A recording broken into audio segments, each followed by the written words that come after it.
Welcome back. Ousted AIADMK leader VK Sasikala paid tributes to her late aide and former Tamil Nadu Chief Minister Jayalalitha. Although Chinnamma's celebrations were muted in comparison to the AIADMK, which held gala celebrations at party headquarters, Sasikala, along with her nephew and MMK chief, garlanded Jayalalitha's portrait at her own residence. Sasikala also met supporters at her home and distributed sweets on the birth anniversary of her late mentor and companion. Sasikala didn't reveal her future plans when questioned by the press there, but appealed to the cadre of Jayalalitha to work towards winning elections. Meanwhile, TTV Dinakaran also said they must unite against the common enemy, which is the DMK, without revealing if he is alluding to EPS-OPS.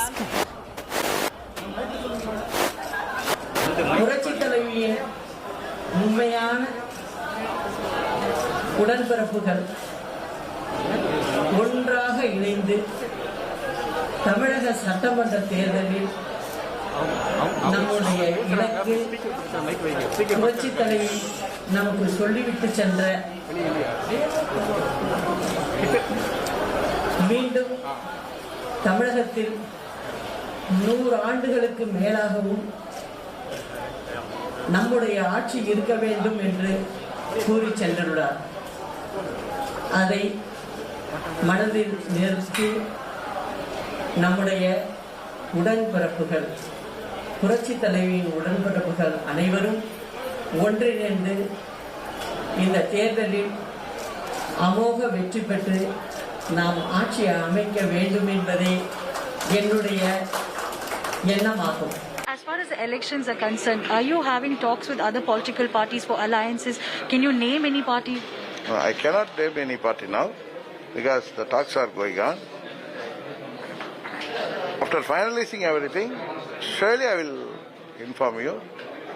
There is going to be an alliance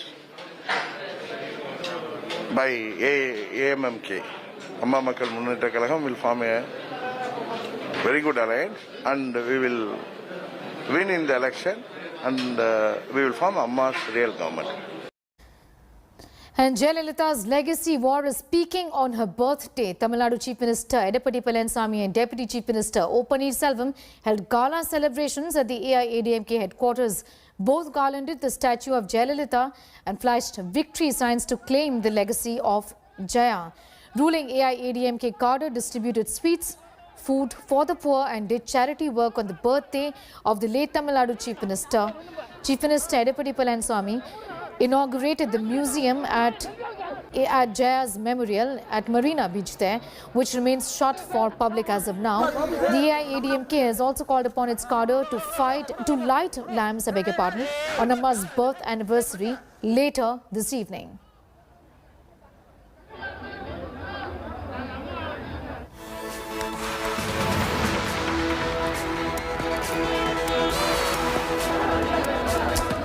Alright, here's a special report on why this election in Tamil Nadu is like no other the state has seen ever before. There's no Jayalalitha, there is no Karunanidhi, and that's why the stakes are extremely high as they get really for the current political players in the state.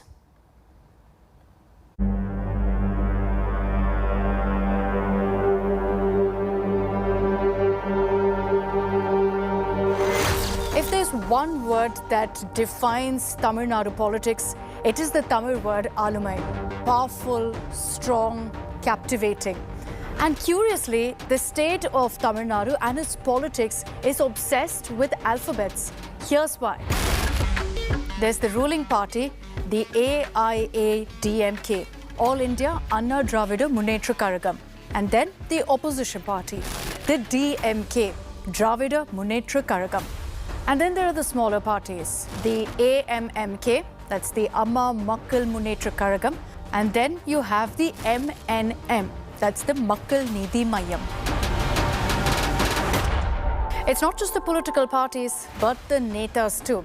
The Chief Minister, EPS, Edappadi K. Palaniswamy.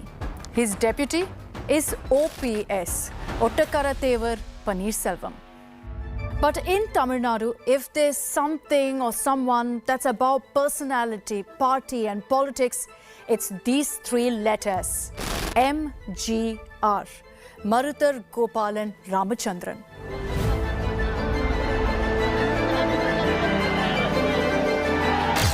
An icon, a people's politician, loved and adored by the masses, fondly called Puraichi Thalaivar Dr. MGR. Let's simply put it, he was the godfather of Tamil Nadu. And this is what Tamil Nadu politics is all about, the larger-than-life politicians. Besides MGR, there were several other netas also who ruled the political spectrum in Tamil Nadu for decades together. There's Jairam Jayalalitha, or as she's popularly and fondly known, Puraichi Thalaivi Amma.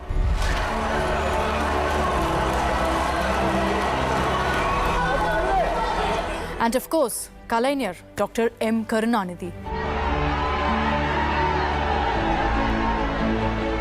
And the state of Tamil Nadu is now embarking on a new horizon. It, however, will not go beyond the rhetoric of Dr. MGR, Amma and Kalaignar. This year, in 2021, it's not just a state of war for Tamil Nadu, but a war over the patron saints of this ancient land.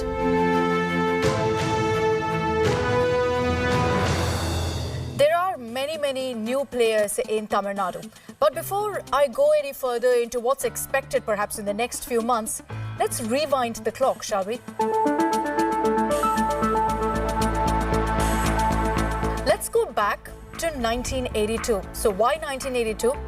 That's the year Jayalalitha, a breathtakingly beautiful actress, decided to enter politics under the guidance and learned shadow of Dr. MGR. Dr. MGR was the then Chief Minister and he was worshipped. He was like a demigod for the people of Tamil Nadu. And he brought about a new wave of politics, that of a superstar politician. He was powerful, he was enigmatic, and yet he was approachable and kind. And that's why he was called Puraichi Thalaivar, meaning revolutionary leader.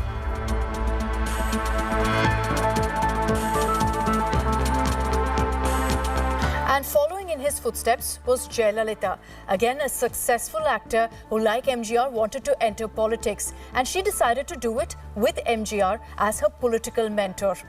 If you ever wondered what is the value of 1 rupee, keep this in mind. A woman who went on to become Puraichi Thalaivi Amma paid just 1 rupee to enter politics back in 1982.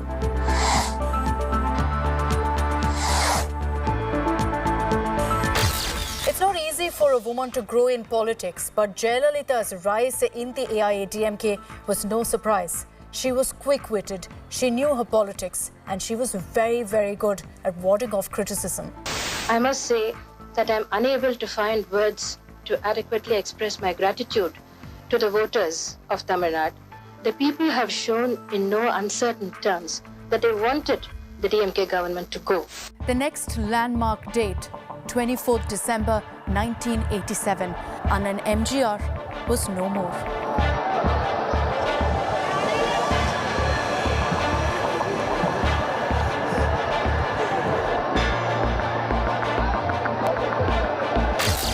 This is a picture that nobody in Tamil Nadu will ever forget. And also keep this in mind because this image will also provide context to what's happening right now. There by the mortal remains of Dr. MGR, Jayalalitha stood firm. She refused to move. She was shoved, she was humiliated by MGR's family, even by his wife Janaki. She stood stone-faced and refused to move from his side. Many thought that MGR's demise spelled the end of Jayalalitha's career. But against all odds, Jayalalitha stirred a rebellion in the AIADMK and ushered a new chapter in Tamil Nadu politics. But I felt some injustice was being done, and I felt I had to stand up and fight for what I believed was justice. I never stopped to think whether I'm a man or a woman or whether what I'm doing is right. I felt I had to do this, I did it, I did whatever I thought was right. By 1991, Jayalalitha conquered the throne. She became the Chief Minister for the first time. And then for the next 15 years, she was the indomitable queen. She ruled the AIADMK with an iron fist, going from poster girl Jayalalitha to Puraichi Thalaivi Amma.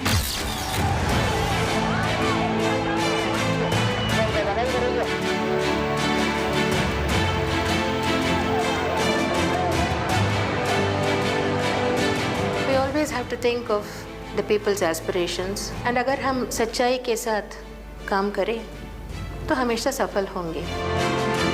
Jayalalitha's most famous slogan, மக்களால் நான் மக்களுக்காகவே நான், which means I am here because of the people, so I am here to serve the people.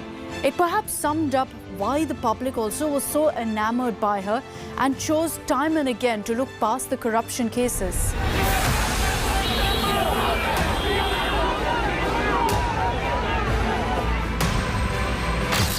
December 2016, another defining moment in Tamil Nadu politics. Puraichi Thalaivi Amma was no more. There was an outpouring of grief across Tamil Nadu, and the AIADMK, it was a repeat of 1987 for them. Orphaned again, this time by the demise of their beloved Amma, a political merry-go-round kicked off.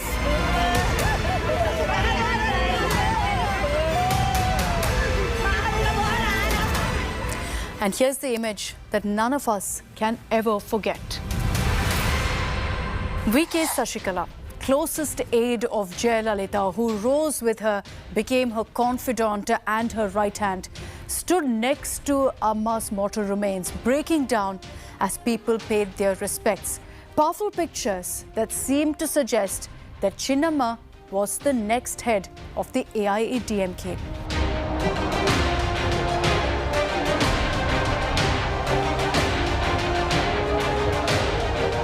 What happened next was endless political drama, with Chinnamma Sasikala trying hard to pull the strings.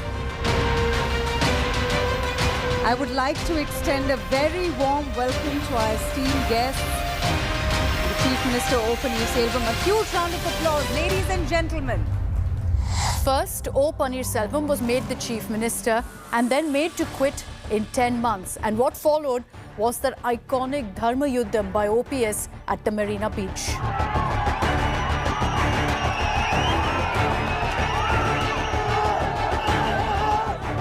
Sasikala then chose to put her faith in Edappadi Palaniswamy, and he took charge after falling at her feet, quite literally.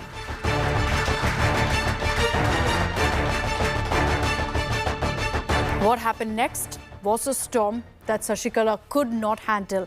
A Supreme Court verdict in the disproportionate assets case meant that Chinnamma was no longer in active politics, at least for the next 4 years.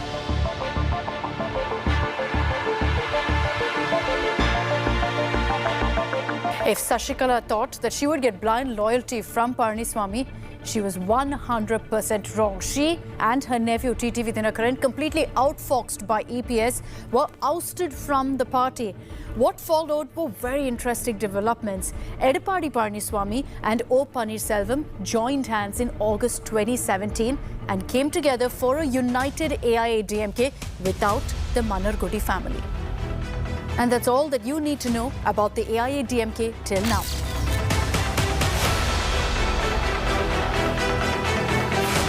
Over to the AIADMK's arch nemesis, Dravidian counterpart, the DMK, the Dravida Munnetra Kazhagam.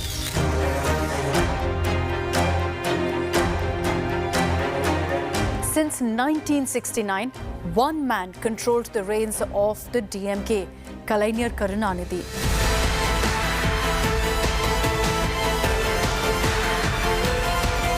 He had an intense political rivalry, but a deeply personal relationship with MGR.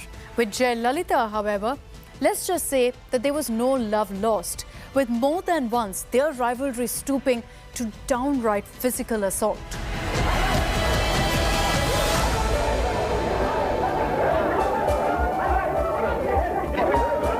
With Jayalalitha's demise, it was assumed that Kalaignar would make his move. The shrewd politician that he was, this was exactly the kind of situation that he could easily mold to his and his party's benefit. Unfortunately, however, his health deteriorated, and in 2018, Tamil Nadu and India lost another icon.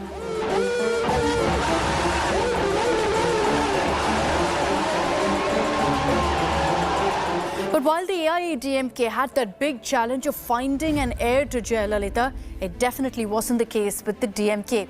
MK Stalin was clearly Kalaignar's pick. he had groomed his son to take over the mantle of the party. But remember, we had told you about the legacy war over Dr. MGR? Well, Stalin has decided that it's not enough to claim the legacy of Kalaignar. He subtly decided to take claim and stake claim to MGR's legacy. MGR வந்து அப்போ கட்சியினுடைய பொருளாளர். உன்னுடைய பணியெல்லாம் ரொம்ப பாராட்டுக்குரியது, மகிழ்ச்சிக்குரியது. உங்கள் அப்பா இதை சொல்ல முடியாட்டினா கூட பெரியப்பாங்கிற ஸ்தானத்துலேருந்து நான் சொல்கிறேன். Make no mistake, there's a lot at stake for MK Stalin in this election. It's a fight to keep his political fortunes alive. Losing this kind of an election without someone like Jayalalitha as your competitor, and when you're fighting a divided AIADMK, if he lost this election, it would be a body blow for him.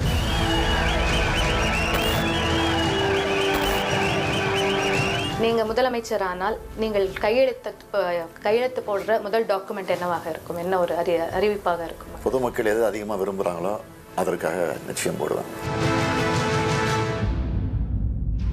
For MK Stalin and all the other players, it's gotten a lot more difficult now because there's one game changer who's returned back to Tamil politics, yes, after 4 years.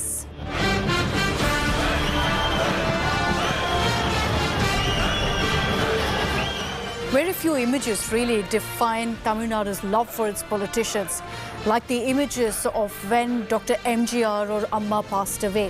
And now, these images. Absolutely astonishing images as Sashikala's followers, some even from the AIADMK, followed her convoy in a journey from Bengaluru to Chennai. A journey that usually lasts about 5 to 6 hours went on for almost 24 hours because of the massive crowds. And she was quick to set the ball rolling.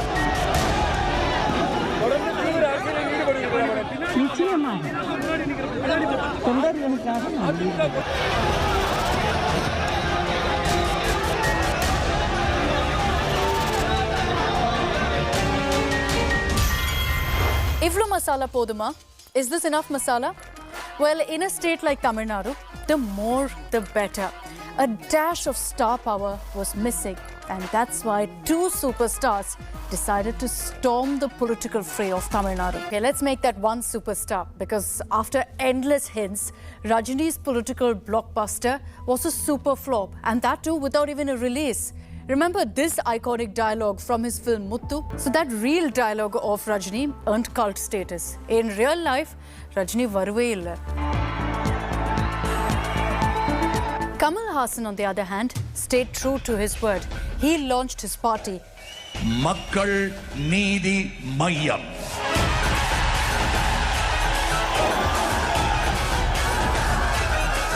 His ideology was Dravidian, his politics left, and his idol, Dr. MGR.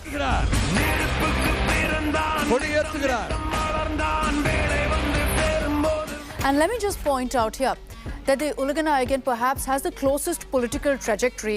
So actually staking claim to his legacy, to Purachi Thalaivar's legacy, makes perfect sense, and it is a perfect political strategy.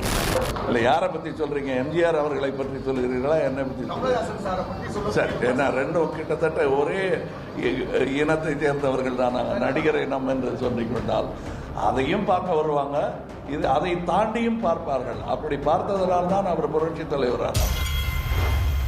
And speaking of Kamal, not Kamal, but the Lotus, what's the BJP up to in Tamil Nadu? Well, they're trying hard to make inroads in a state where they've almost always been duck out.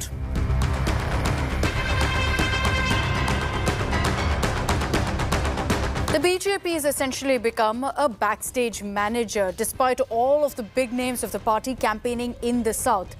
They are in fact orchestrating the moves for the AIADMK, but well under the shadow of the Dravidian party.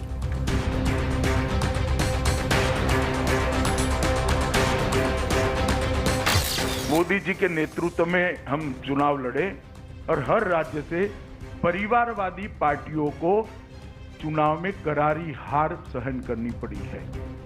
अब तमिलनाडु की बारी है।